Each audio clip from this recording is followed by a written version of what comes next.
Connecting to your child's Studio planner lets you follow their schoolwork and planning without needing access to their device. To get connected, ask your child to invite you from their profile menu by selecting Share Your Planner. You may want to watch our student tutorial that explains this step. If you've already received the invitation, open the email and click the link to confirm that you're the parent.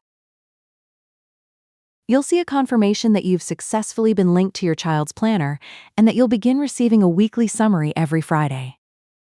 Each summary shows what's coming up over the next 10 days, making it easy to stay informed without having to ask what's due next. You're now ready to access your child's planner. Go to studyo.app in your web browser or download the Studyo app for iPhone or Android. Then simply sign in using the same email address that received the invitation.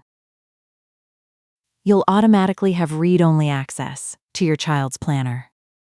You'll be able to see upcoming work, projects they've broken into smaller steps, and the work sessions they've planned throughout the week.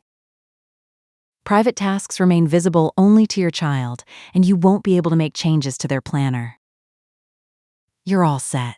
In the next tutorial, we'll look at how you can use this information to support your child's organization while helping them become more independent.